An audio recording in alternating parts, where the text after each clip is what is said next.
Hay un rebote ahí, viejo.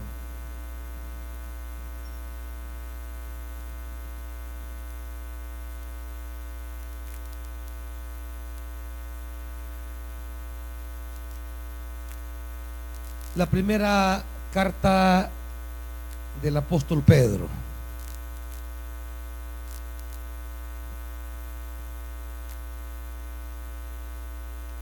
Hay también sobre estas cartas una discusión si realmente el apóstol Pedro las haya escrito de su mente, de su pensamiento.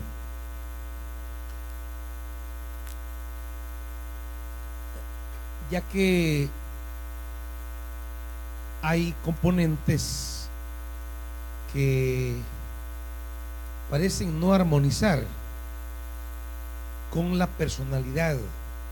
Pedro se ve en los evangelios alguien con mucha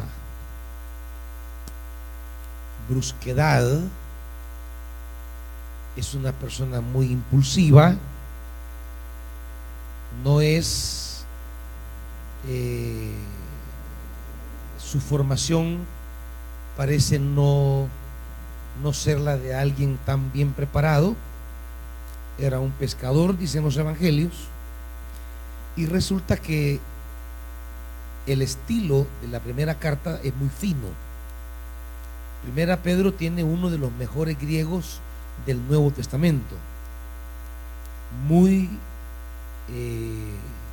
la redacción muy elegante, la sintaxis muy bien construida, y esto resultaría fuera de tono para alguien con la personalidad y la formación del apóstol Pedro. Todo esto podría tal vez explicarse por el hecho que quien escribe la carta es Silvano. Dice 5:12, cuando está escribiendo, dice: con la ayuda de Silvano, a quien considero un hermano fiel, les he escrito brevemente. Silvano es el mismo Silas. Silas es el compañero de Pablo en algunos viajes. Posiblemente la mano redactora de Silas es la que le agregue todo ese componente de elegancia, como también el parecido de esta carta con algunas cartas de Pablo, como la carta a los Efesios. Posiblemente la mano de Silas sea la que dé este parecido. Pero bien, cosas que están por ahí. Pero en esencia, la primera carta del apóstol Pedro va orientada a una comunidad que está padeciendo persecución.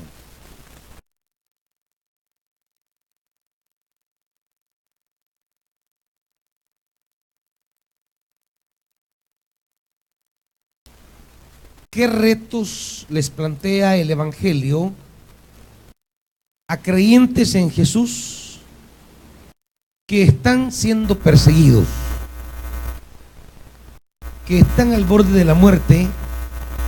Y de hecho la persecución es una de las cosas por las cuales algunos piensan que tampoco es Pedro, porque para el periodo de Pedro no había una persecución tan abierta como lo refleja la primera carta. En la época de Pedro todavía la cosa era un poco más llevadera, no había un plan sistemático para perseguir a los cristianos, como lo será después de la toma de Jerusalén, la destrucción de Jerusalén en el año 70. Ahora las cosas se plantean un poco diferentes, pero vayamos viendo la lectura para familiarizarnos un poco con el contenido de la carta.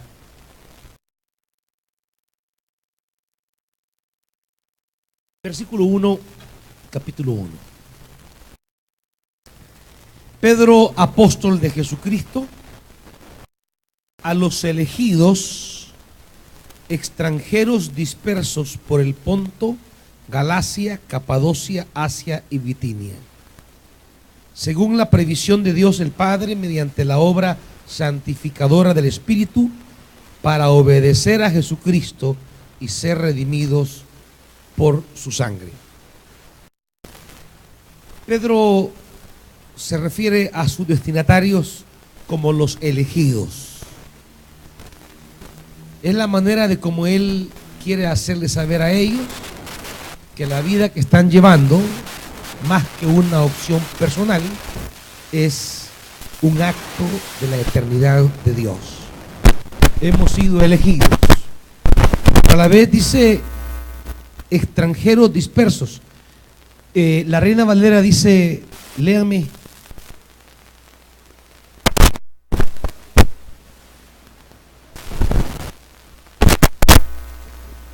Expatriados de la dispersión. Estaba hablando de las comunidades cristianas a lo largo del imperio, y hay unas referencias geográficas bien puntuales. Versículo 3, del 3 al 12, hay toda una densa teología, diríamos, de nuestra vida pasada, presente y futura. Dice: alabado sea Dios, Padre de nuestro Señor Jesucristo, por su gran misericordia nos ha hecho nacer de nuevo mediante la resurrección de Jesucristo, para que tengamos una esperanza viva y recibamos una herencia indestructible, incontaminada e inmarchitable. Tal herencia está reservada en el cielo para ustedes, a quienes el poder de Dios protege mediante la fe, hasta que llegue la salvación que se ha de revelar en los últimos tiempos. Esto es para ustedes motivo de alegría, a pesar de que hasta ahora han tenido que sufrir diversas pruebas por un tiempo. El oro, aunque perecedero, se acrisola al fuego. Así también la fe de ustedes, que vale mucho más que el oro, al ser acrisolada por las pruebas, demostrará que es digna de aprobación, gloria y honor cuando Jesucristo se revele. Ustedes lo aman, a pesar de no haberlo visto. Y aunque no lo ven ahora, creen en Él y se alegran con un gozo indescriptible y glorioso, pues están obteniendo la meta de su fe, que es su salvación. Aquí ya está él trazando el contenido de lo que será todo su escrito, anticipándoles que las cosas que están ocurriendo no están fuera ni del control de Dios, ni están fuera de un propósito. Es Dios quien está llevando a cabo las pruebas. Pareciera que la mano de Dios está ausente en medio del sufrimiento. Pareciera que Dios no está presente a la hora en que están padeciendo las estrecheces y las necesidades. Pero Pedro coloca los padecimientos en una perspectiva de la calidad de la fe de los que militan en el Evangelio. Pedro advierte de entrada que las cosas que están ocurriendo y están pasando tiene que ver con medir la excelencia de la fe de los creyentes. La fe se nos presenta de entrada como algo que debe ser calibrado, que debe ser medido, que debe ser pesado. Hay muchos que dicen: yo tengo fe.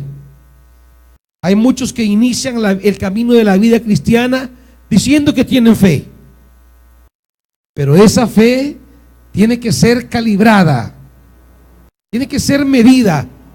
¿De verdad es fe o es un mero entusiasmo? ¿De verdad es fe o es una mera emoción? ¿Y qué es lo que nos permite separar la calidad de la fe de lo que puede ser una mera emoción?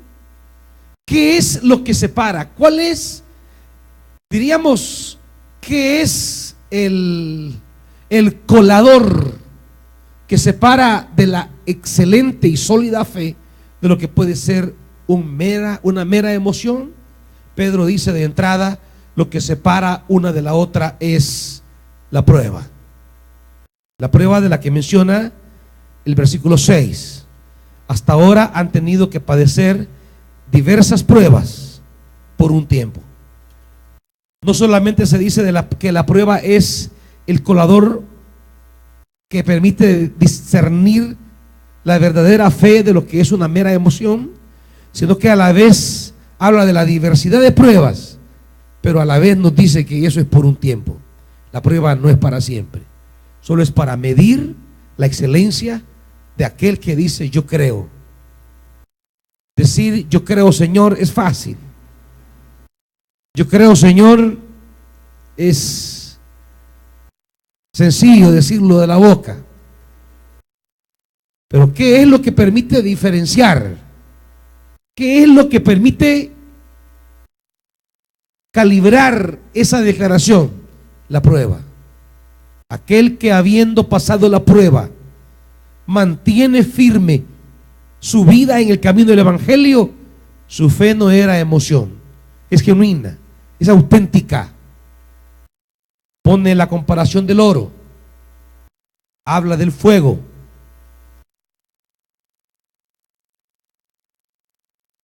Hoy los joyeros para probar el oro no usan ya el fuego, pero usan ácidos, materiales muy fuertes, químicos muy fuertes. Si es oro va a resistir, si no se va a deteriorar. Y esto no es fácil entenderlo en el camino del Evangelio. Dios va a calibrar mi fe. Dios va a medir qué tan auténtica es mi fe. Y para eso no va a usar cremitas. Para eso no va a usar algodones. Para medir la calidad de nuestra fe, fuego, ácidos. Cuando decimos esa frase, veamos si aguanta el ácido, no es broma. Así es.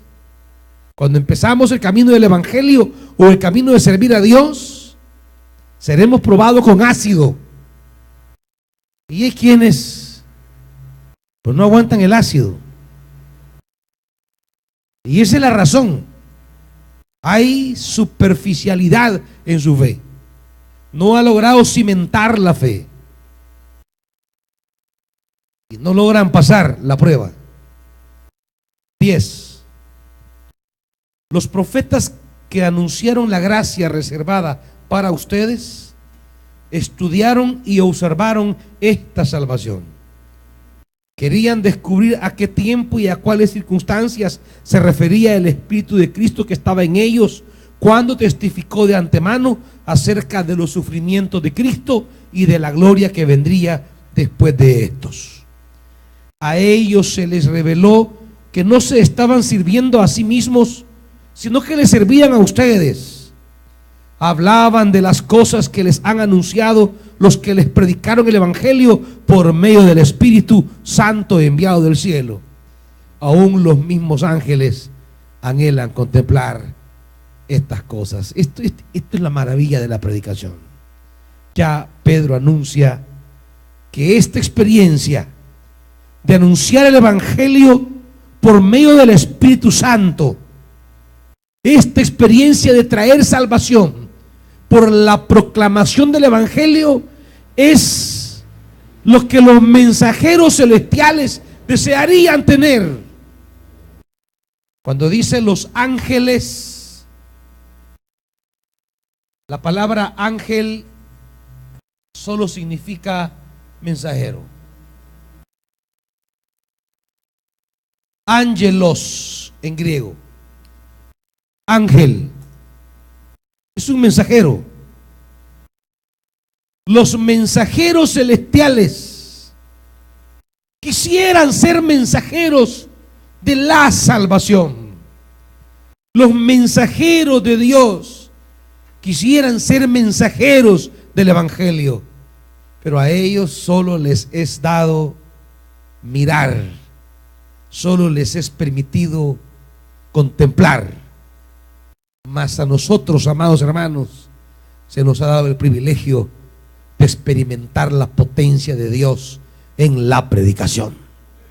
Los ángeles quisieran tener el privilegio. Ellos saben, ellos entienden la magnitud del evangelio. Ellos entienden la trascendencia del evangelio. Ellos entienden el poder del evangelio. Ellos quisieran, pero aún los mismos ángeles anhelarían contemplar lo que nosotros estamos viendo.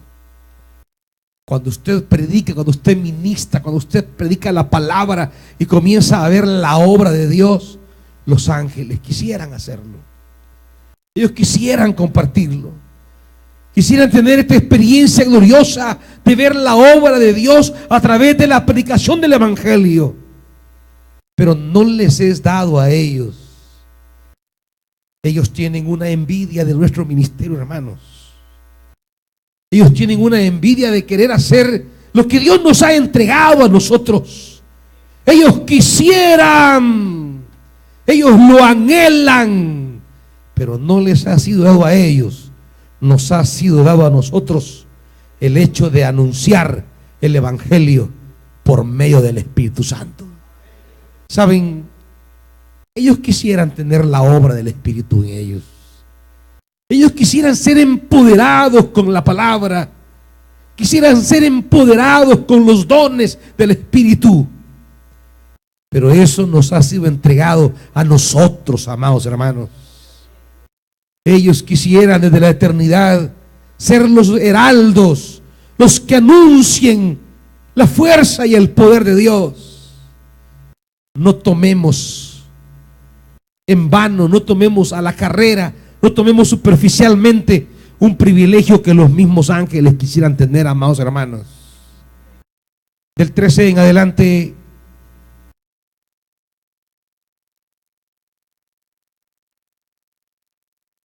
los exhorta a una imitación. Versículo 14: como hijos obedientes, no se amolden a los malos deseos que tenían antes, cuando vivían en la ignorancia.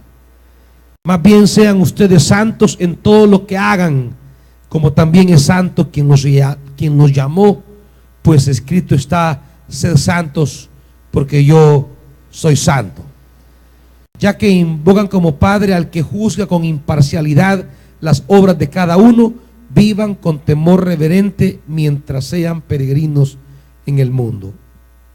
Como bien saben, ustedes fueron rescatados de la vida absurda que heredaron de sus antepasados.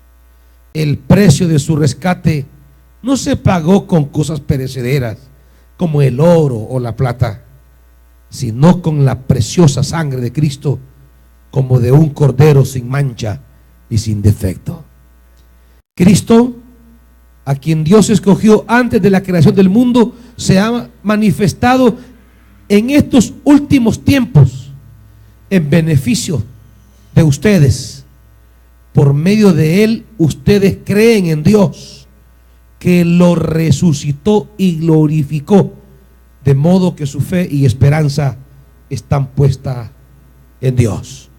Hablando del pasado de ellos, diciéndoles: no importa cuál haya sido la esclavitud que nos hayan heredado nuestros antepasados, la sangre de Jesucristo tiene el poder de anular cualquier herencia fatídica sobre nosotros.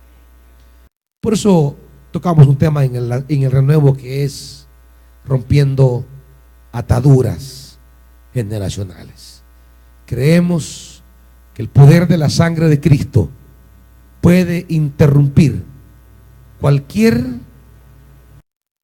experiencia negativa que haya caminado de generación en generación. Es posible en la sangre de Cristo cesar, cortar, interrumpir cualquier cadena de perjuicio, de daño que vaya heredándose o transfiriéndose de generación a generación. 22. Ahora que se han purificado obedeciendo a la verdad y tienen un amor sincero por sus hermanos, ámense de todo corazón los unos a los otros, pues ustedes han nacido de nuevo, no de simiente perecedera, sino de simiente imperecedera, mediante la palabra de Dios que vive y permanece para siempre. Porque todo mortal es como la hierba, y toda su gloria como la flor del campo. La hierba se seca y la flor se cae, pero la palabra del Señor permanece para siempre. Y esta es la palabra del Evangelio que se les ha anunciado a ustedes. Esto es lo glorioso del Evangelio, el mensaje que anhelan los ángeles predicar, el mensaje que nos trae vida eterna, el mensaje que nos invita a una nueva comunidad, a reflejar el carácter y la gracia de Dios. Y todo esto solo es posible por una cosa, por la palabra del Evangelio que se les ha predicado. Todo esto es el fruto de una cosa, hermanitos, de la palabra. La palabra es la que gesta una nueva humanidad. La palabra es la que nos hace nacer de nuevo. La palabra es la que nos hace nacer a Dios. Y aquí insisto en un tema que a veces los servidores parecen no entender. No hay posibilidades de perseverar en el camino del Evangelio si no hay una vida que busca perseverar en la palabra. Óigalo bien. Muchos aquí a veces están más preocupados de establecer relaciones de amistad con otras personas. Y pareciera ser que esos vínculos que se van gestando son realmente el sostén de su vida en el Evangelio. Y cuando se rompan esos vínculos, su vida se va a romper y se va a encontrar en el aire. Y por eso muchos terminan yéndose, terminan abandonando el camino del Evangelio, porque andan más preocupados de hablar con el amigo, la amiguita, la novia, el chico, el que le llega. No hay una preocupación por crecer en la palabra. Si no hay una preocupación, hermanos, en crecer en la palabra, siempre he dicho, sus días de estar en el camino de Dios están contados.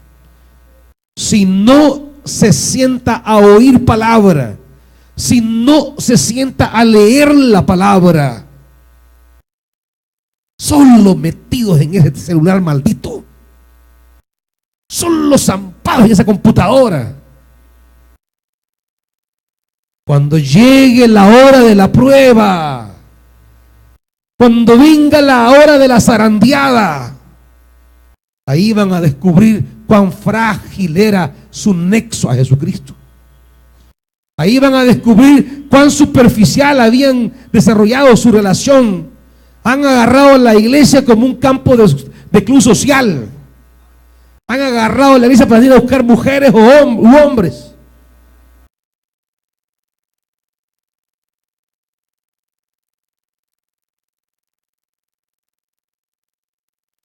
Hasta chineando los niños andan ahí.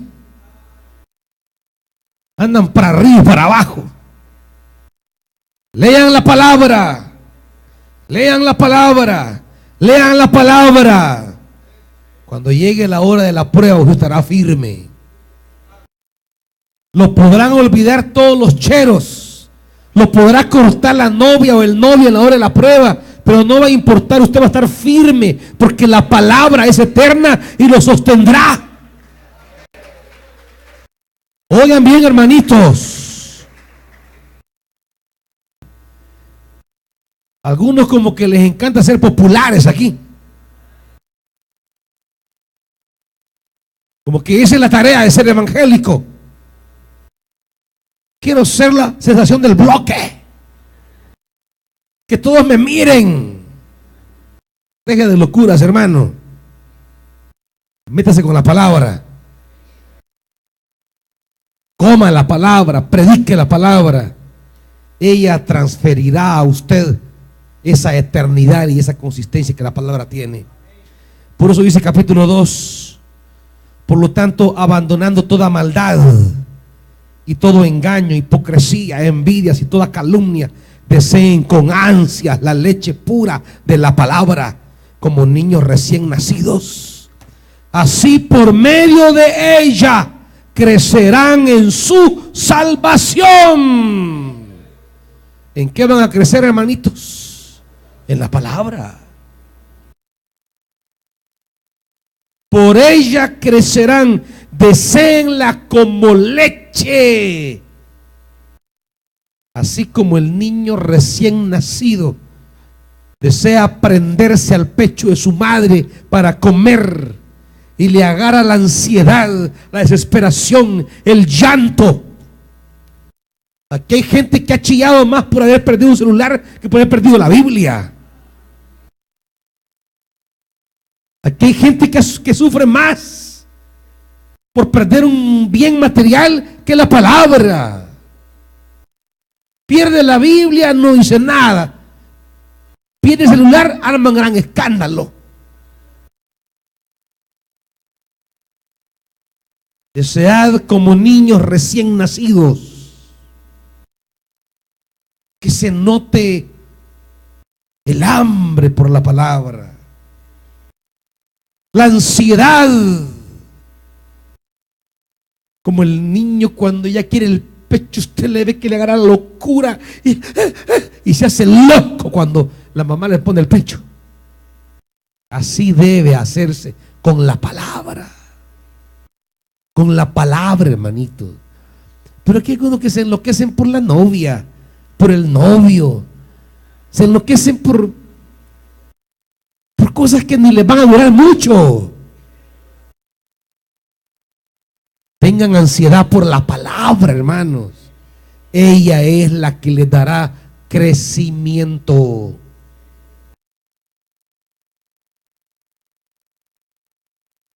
Cristo, versículo 4, es la piedra viva, rechazada por los seres humanos, pero escogida y preciosa ante Dios. Al acercarse a Él, también ustedes son como piedras vivas, con las cuales se está edificando una casa espiritual. ¿Qué es lo que me hace ser piedra viva? ¿Qué dice la palabra ahí? ¿Qué me hace ser piedra viva? El estar cerca de Cristo. Al acercarme a Cristo, Él transfiere su vitalidad a mi vida. Y mi vida ahora, que antes era una roca sin utilidad, hoy es una piedra viva para edificarle casa espiritual a Dios. Somos piedra viva. 9. Ustedes son linaje escogido, real sacerdocio, nación santa, pueblo que pertenece a Dios, para que proclamen las obras maravillosas de aquel que los llamó de las tinieblas a su luz admirable.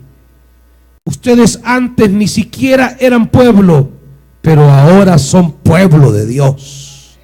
Antes no habían recibido misericordia, pero ahora ya la han recibido.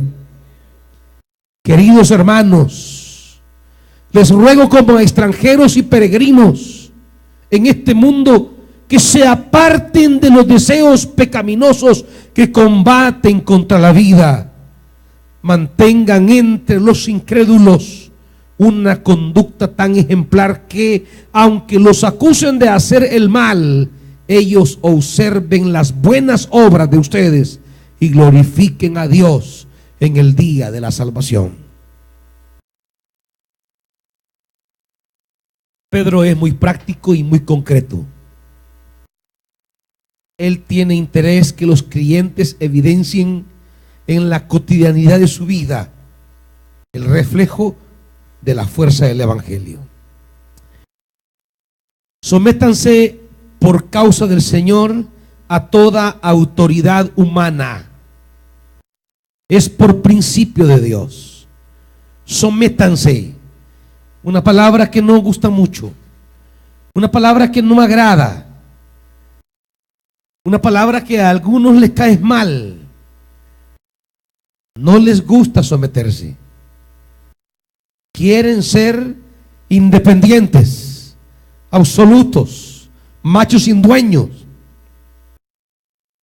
Quieren gobernarse solos. Y ese no es el camino que la Biblia propone. Por eso se habla de Jesucristo como Señor. Él es nuestro Señor.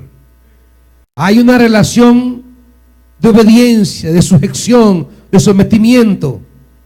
Sométase por causa del Señor a toda autoridad humana, ya sea al rey como a suprema autoridad, o a los gobernadores que Él envía para castigar a los que hacen el mal y reconocer a los que hacen el bien.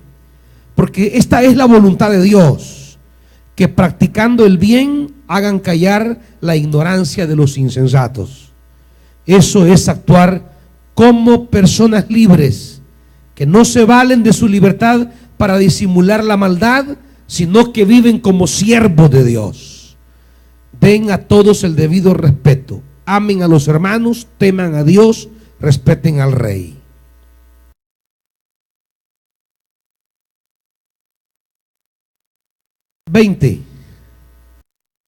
Pero ¿cómo pueden ustedes atribuirse mérito alguno si soportan que los maltraten por hacer el mal? En cambio, si sufren por hacer el bien, eso merece elogio delante de Dios. Para esto fuimos llamados, porque Cristo sufrió por ustedes, dándoles ejemplo para que sigan sus pasos. Él no cometió ningún pecado, ni hubo engaño en su boca. Cuando proferían insultos contra él, no replicaba con insultos. Cuando padecía, no amenazaba, sino que se entregaba a aquel que juzga con justicia. Él mismo en su cuerpo llevó al matadero nuestros pecados. Llevó al madero nuestros pecados para que muramos al pecado y vivamos para la justicia. Por sus heridas ustedes han sido sanados.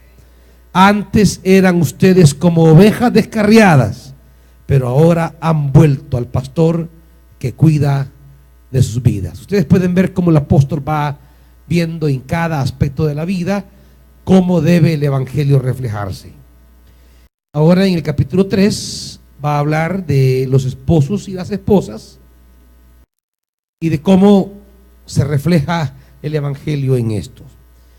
Esposos, esposas, sométanse a sus esposos, de modo que si alguno de ellos no cree en la palabra, puedan ser ganados más por el comportamiento de ustedes que por sus palabras, al observar su conducta íntegra y respetuosa. Que la belleza de ustedes no sea la externa, que consiste en adornos tales como peinados ostentosos, joyas de oro, vestidos lujosos. Que su belleza sea más bien la incorruptible, la que procede de lo íntimo del corazón y consiste en un espíritu suave y apacible. Esta sí que tiene mucho valor delante de Dios. Así se adornaban en tiempos antiguos las santas mujeres que esperaban en Dios, cada una sumisa a su esposo.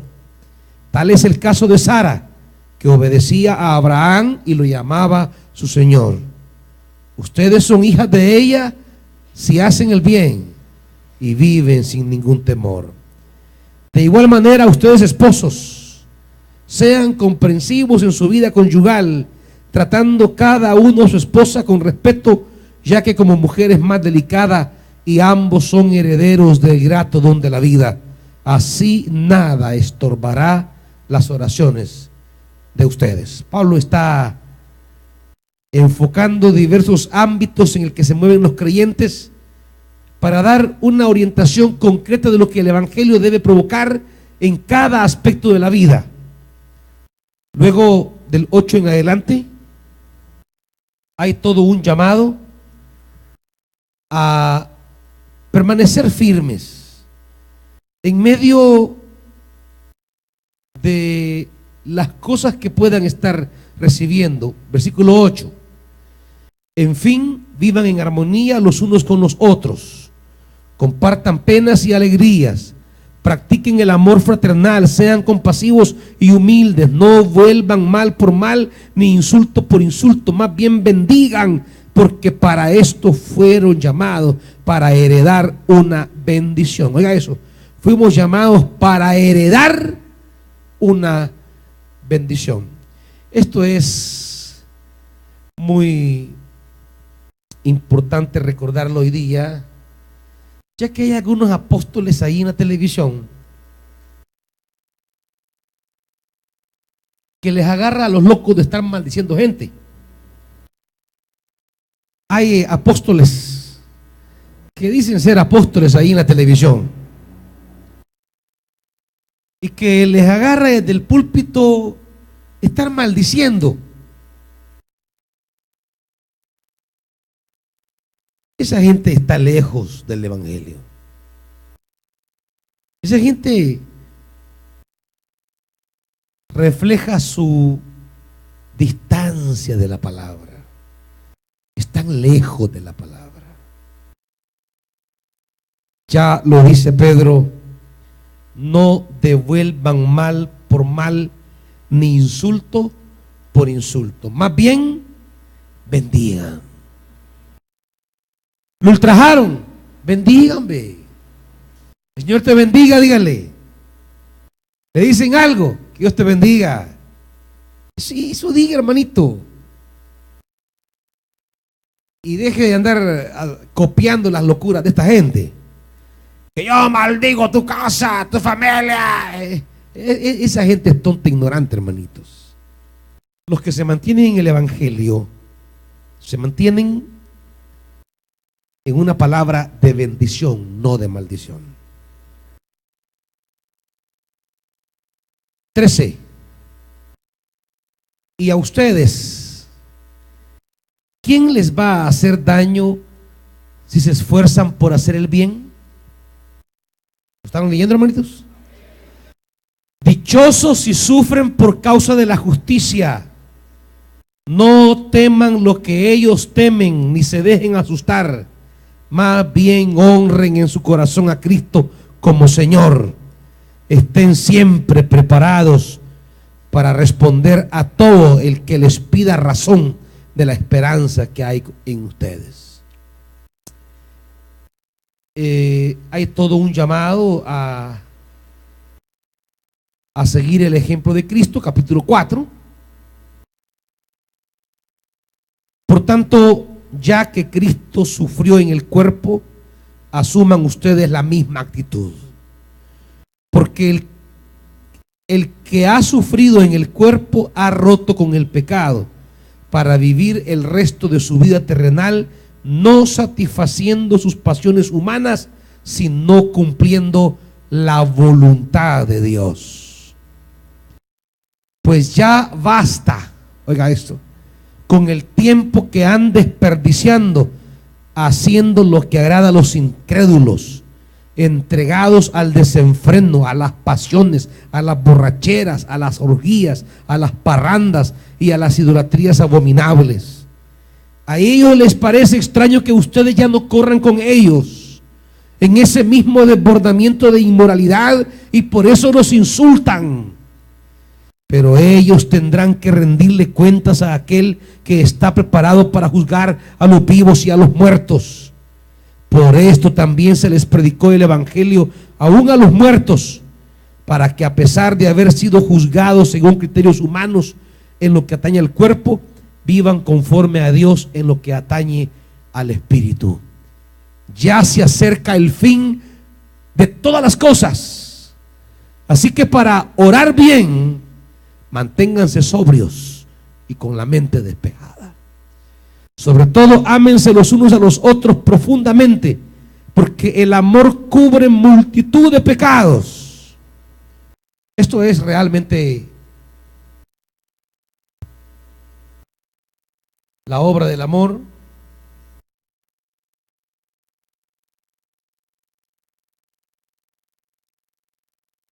Es uno de los temas fundamentales que tocamos en el renuevo de parejas, el tema del amor, porque en esto hay una gran confusión. En esto hay una gran incomprensión sobre lo que es el tema del amor.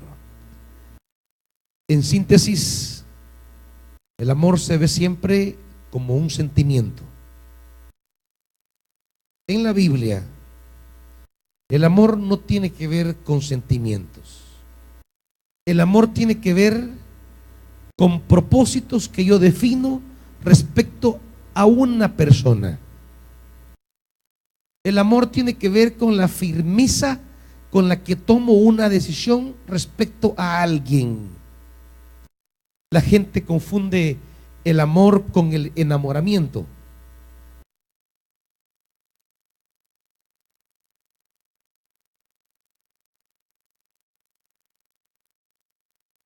El enamoramiento es algo que nos da respecto a las cosas que nos gustan. Es que me enamoran sus ojos. Ay, es que sus pelos me enamora. Ay, es que sus manos, es que sus caderas, es que sus hombros. Es que esa manera de cómo se sonríe, la cara de pasmado, ¿qué hace? Esa sonrisa me encanta, me enamora. El enamoramiento siempre es una sensación de placer o de agrado que nos da respecto a las cosas que me encantan de la otra persona. El enamoramiento nunca se basa sobre lo que no me gusta, siempre se basa sobre lo que me gusta, lo que me encanta de él, lo que me encanta de ella. Y el enamoramiento nace de esas sensaciones de placer y de agrado que provoca la persona en nosotros. Su atención, su gentileza, el timbre de su voz, cualidades que nos causan sensaciones agradables y nos vamos sintiendo inclinados hacia esa persona. Pero esa persona no solo tiene esas cosas que me agradan, esa persona también tiene cosas bien desagradables. Lastimosamente, en el noviazgo no se dan el tiempo, por estarse manoseando y topando a cada rato, no se dan el tiempo de descubrir y de ver las cosas que tienen que ver, de descubrir realmente cómo es la persona, cómo es su carácter, cuáles son sus mañas, cuáles son sus debilidades, sus errores. ¿Cuál es la faceta horrible de su carácter? Porque se dice, ay, mi novio nada malo tiene.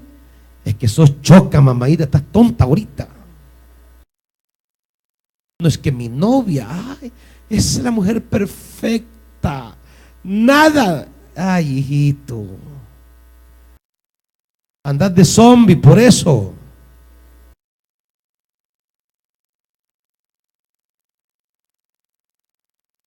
Todos tenemos cosas que caen mal. Pero, en la iglesia, como nos vemos un ratito, en el trabajo, cuando nos vemos un ratito, logramos como amarrarlas. Y en el noviazgo, que solo nos las llevamos de salsita, escondemos lo que somos realmente. Tapamos lo que somos. Y la novia solo le enseña la sonrisa, no le enseña las uñas, todavía no. Y el novio solo le enseña la parte agradable. Lo tigre que es todavía no lo saca. Pero cuando ya comienzan a convivir y allá andan los bichos dundos de 19 años, las bichas de 17 años acompañándose. No, hombre, no sean dundos bichos, hombre. Señoritas, no sean tontitas. Vivan la vida. Vivan su tiempo. No estén adelantando procesos. No estén asumiendo a los 21 lo que deben asumir a los 30.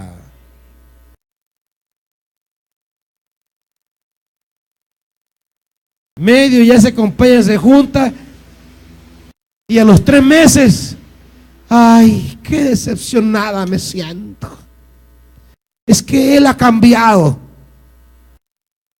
Es que ella ya no es igual. Es que antes tal cosa. Yo les decía a la señorita del sábado, la pasadita aquella del novio y la novia, ¿verdad? Que se van por ahí por una colina de Cusca, ahí por un monte de Apopa, cuando son noviecitos, ¿verdad? Y se sientan los dos ahí en una colinita a ver la luna. Mira, mi amor, qué pedazo de luna, mira, mi amor. Y bien romántico, va, y en eso una nube tapa la luna.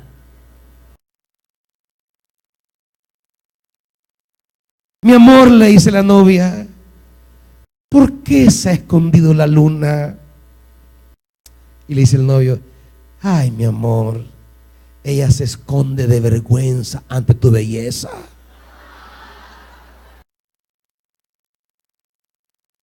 Y ella, ay, eso enamora.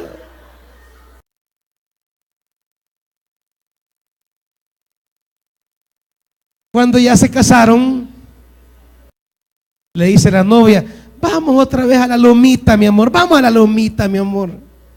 Y allá se sientan en la lomita otra vez, va. Y están los dos, viendo la luna.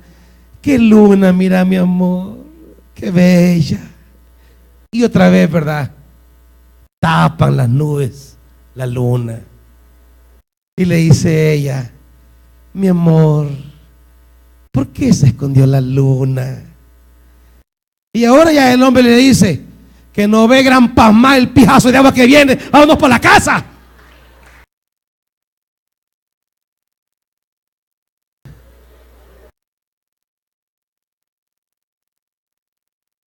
Y comienzan, él ya no es el mismo, él ha cambiado.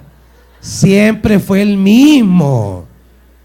Lo que pasa es que en el periodo de andar de novios se atarantan. El amor comienza cuando usted decide. El amor nace cuando comienza a ver las cosas desagradables. Cuando usted ve las cosas que ella hace que a usted pero lo encachimban rápido. Entonces ahí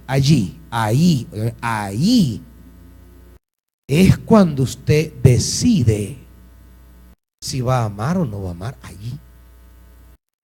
Por eso el pasaje dice, el amor cubrirá ¿qué?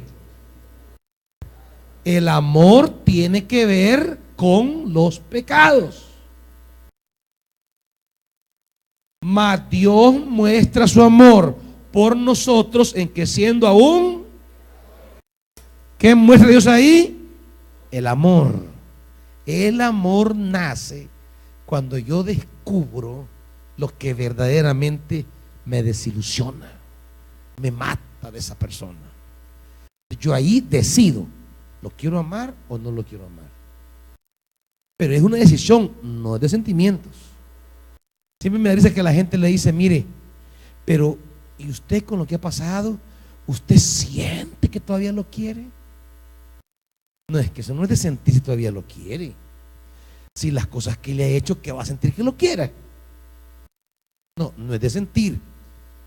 Usted quiere trabajar, quiere invertir su tiempo, sus energías, quiere invertir su vida en trabajar en las cosas feas, horribles, desagradables de este hombre para convertirlo en algo agradable. Eso es el amor, hermanitos. Eso es el amor.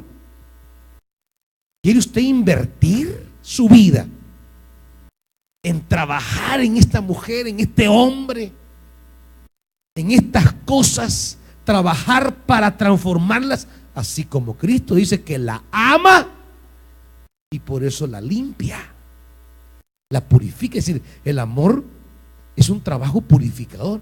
Voy a trabajar para que ya no seas así. Voy a trabajar para que seas diferente.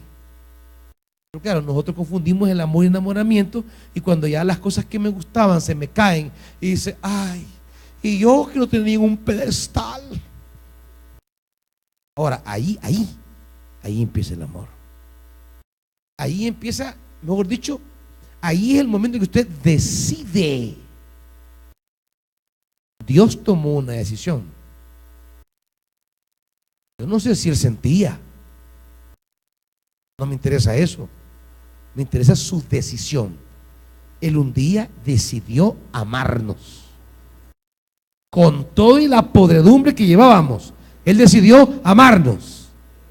Y su amor provocó una serie de acciones, no palabras, acciones.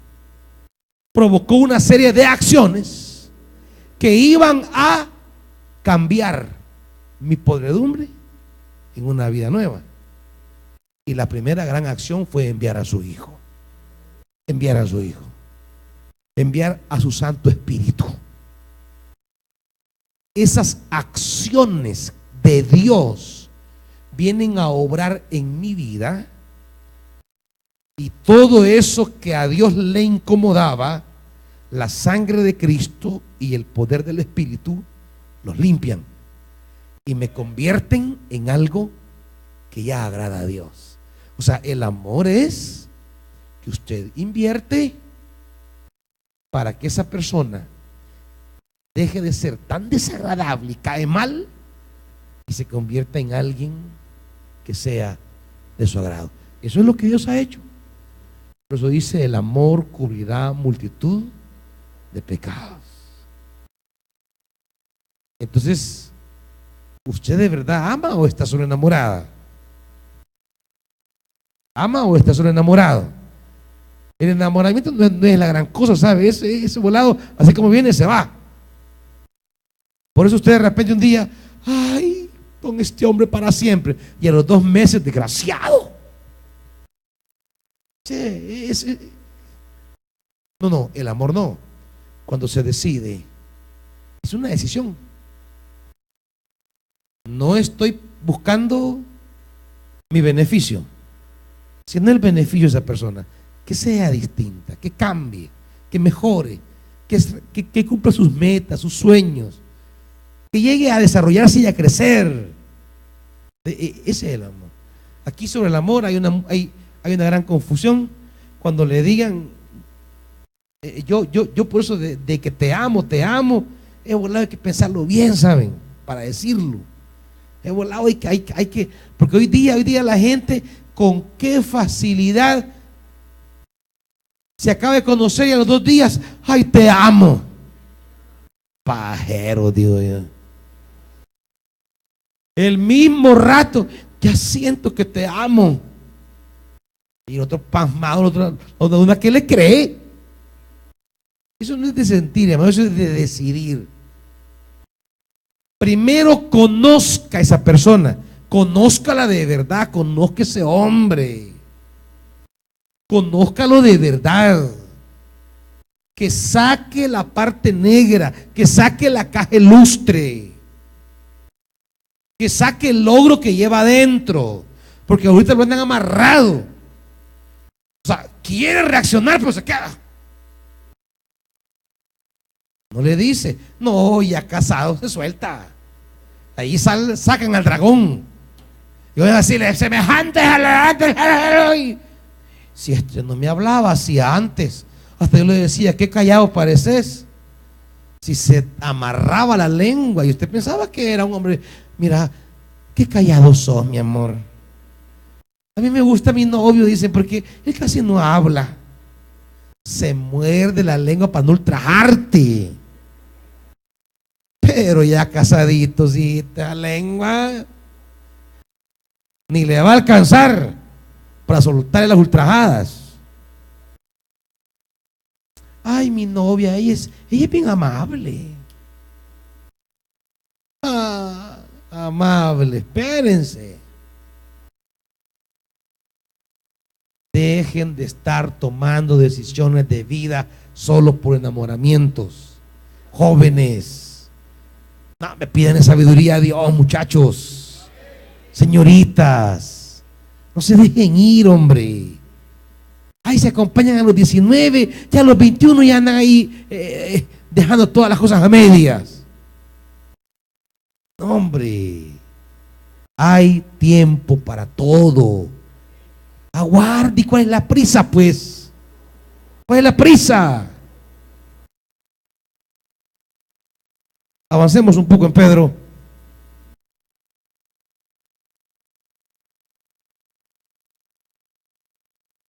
(4:12).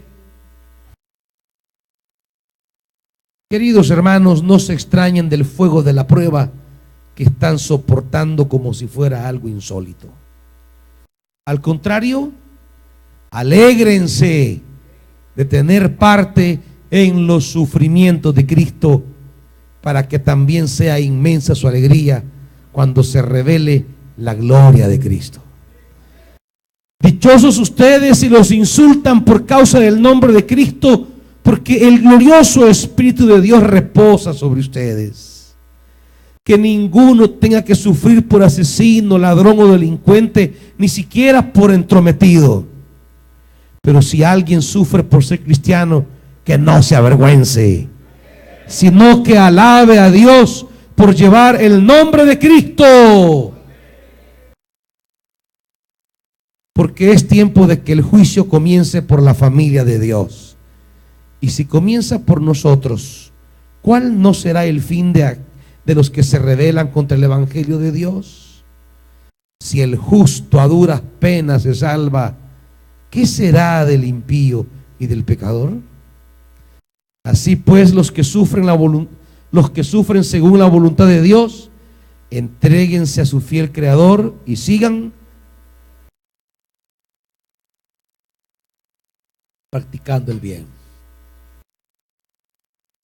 Luego hace una exhortación a los líderes, a los ancianos que están entre ustedes. Yo, que soy anciano como ellos, testigo de los sufrimientos de Cristo y partícipe con ellos de la gloria que ha de revelar, les ruego esto: cuiden como pastores el rebaño de Dios que está a su cargo, no por obligación ni por ambición de dinero, sino con afán de servir como Dios quiere. No sean tiranos con los que están a su cuidado, sino ejemplos para el rebaño. Así, cuando aparezca el pastor supremo, ustedes recibirán la inmarcesible corona de gloria.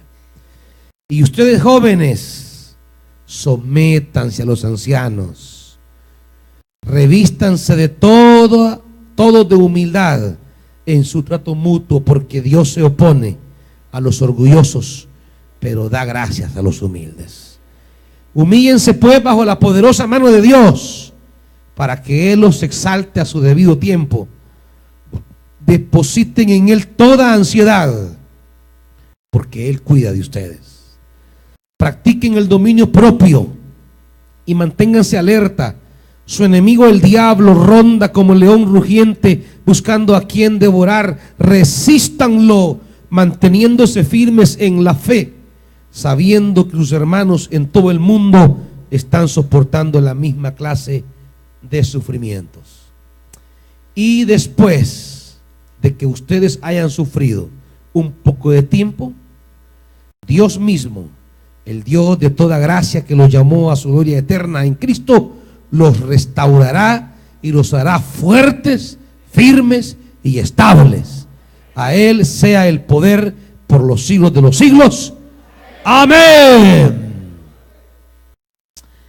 Hay un pasaje que dejé y quiero repasarlo, el capítulo 4, versículo 10. Cada uno ponga al servicio de los demás el don que haya recibido, administrando fielmente la gracia de Dios en sus diversas formas. El que habla, hágalo como quien expresa las palabras mismas de Dios. El que presta algún servicio, hágalo como quien tiene el poder de Dios. Así Dios será en todo alabado por medio de Jesucristo, a quien sea la gloria y el poder por los siglos de los siglos. Amén. El cierre final dice 5:12.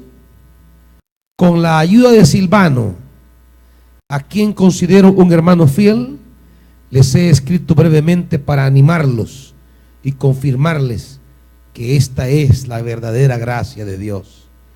Manténganse firmes en ella. Saludos de parte de la que está en Babilonia, escogida como ustedes, y también de mi hijo Marcos. Babilonia es un título que en la literatura cristiana se usará para referirse a Roma. Roma es lo que Babilonia será para los judíos en el Antiguo Testamento.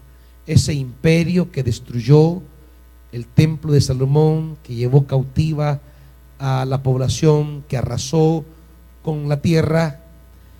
Babilonia es Roma, en tanto Roma en el año 70 entró a Jerusalén, destruyó el templo, arrasó la ciudad, y desde el año 70 Israel no tuvo tierra hasta 1948, cuando las Naciones Unidas le dan un pedazo, que es todo el desmadre que tienen ahorita en Palestina. Salúdense los unos a los otros con un beso de amor fraternal. La antigua versión decía con un ósculo santo, el beso de amor fraternal. Claro, esto es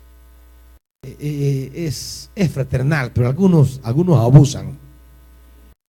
Lo que tiene en mente Pedro es el beso fraterno, el saludo sincero, entrañable. Pero aquí los hermanos quieren saludar de beso, pero a la vez quieren apañar a la hermana. No. El saludo cristiano debe reflejar la obra de la gracia de Dios en nosotros. Paz a todos los que están en Cristo. Esta es la primera carta de Pedro, una carta destinada a animar a los creyentes que están pasando la persecución. ¿Vale la pena seguir a Jesús cuando estoy pasando tribulaciones? ¿Vale la pena servir a Jesús cuando estoy pasando por problemas? Estas eran las preguntas que tenían los hermanos. ¿Qué sentido tiene? ¿De qué vale? ¿De qué sirve? ¿Qué valor tiene? Estas son las cosas que se preguntaban los creyentes a quienes Pedro les escribe la carta y les dice: aunque estén pasando estas tormentas temporales y pasajeras, vale la pena. Estamos en la verdadera gracia. No se aparten, no se detengan, sigan adelante.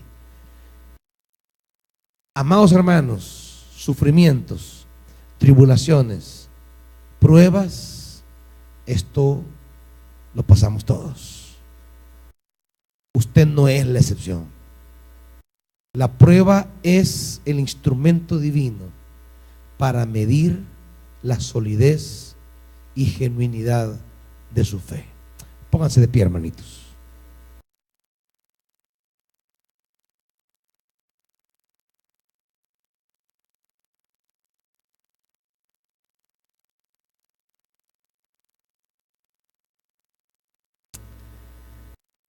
Los ángeles